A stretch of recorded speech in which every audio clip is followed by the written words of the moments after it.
The desperation by the left to stop President Donald Trump has reached a fevered pitch with the nomination of Brett Kavanaugh to the Supreme Court. His hearings were marred by wild antics, orchestrated by Democrats. Now, top conservative senators are facing intense backlash by liberals, should they vote for the distinguished judge. Is there anything the left won't do to undermine the President of the United States? The answer, of course, is no. Democrats have jumped into the deep end in their quest to resist the one man making America great again. Last week, we saw top Democrats completely torch their credibility. They admitted to hiring protesters to disrupt the judiciary hearings for Brett Kavanaugh. Something as important as speaking with a future Supreme Court justice was marred by wild interruptions, both by paid protesters and sitting senators. The Democrats still cannot accept that Donald Trump is our president. It burns them that he is appointing good judges to the Supreme Court and that it's not Hillary picking radical, unhinged liberal activists.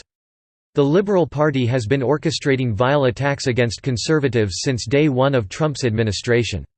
Make no mistake, the riots, threats of violence, and abuse are not random.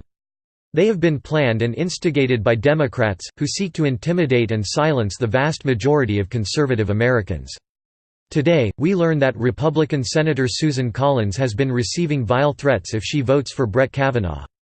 This is all part of a larger plan to bully conservatives back into the closet. Annie Clark, a spokeswoman for Ms. Collins, provided The New York Times with copies of a letter and multiple voicemail messages addressed to the senator using vulgar language and outright threats. One caller told a 25-year-old female staff member at one of Ms. Collins's main offices that he hoped she would be raped and impregnated.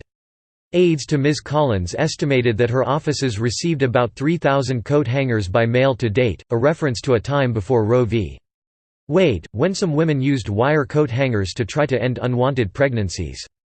A group of men and women, some garbed in red robes and white bonnets, an allusion to The Handmaid's Tale, the Margaret Atwood book and television series, demonstrated outside the senator's home in Bangor over the weekend. And in a more novel stroke, a crowdfunding campaign started by two local advocacy groups, Maine People's Alliance and Mainers for Accountable Leadership, and Adi Barkan, a progressive activist with amyotrophic lateral sclerosis, has raised more than $1 million that the groups say they will donate to a Democrat challenging Ms. Collins in 2020, unless she votes no. Source: The New York Times. Threats, coercion, intimidation, and outright blackmail. These are the mafia-like tactics the left is resorting to, in order to stop the president. Don't think these attacks on Collins are random, isolated incidents. This is being orchestrated by Democrats. If politicians themselves aren't sending people to do this, then the wild, irresponsible, and deliberate media coverage is all but sicking people onto conservatives. This story is just one more example of the increase in violence and threats people on the political right have faced over the last couple of years.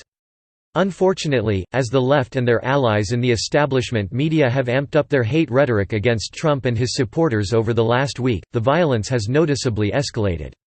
On top of this particular rape threat, a Trump event in D.C. was threatened with a mass shooting on the same day. The far-left Washington Post published Joe Scarborough's op-ed declaring Trump worse than the 9/11 terrorists.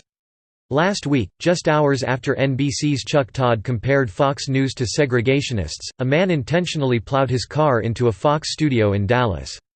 Over the weekend, a GOP congressional candidate was attacked with a switchblade, a conservative columnist was forced into hiding over death and rape threats, and a GOP campaign office in Laramie, Wyoming, was hit with an arson attack. Source: Breitbart.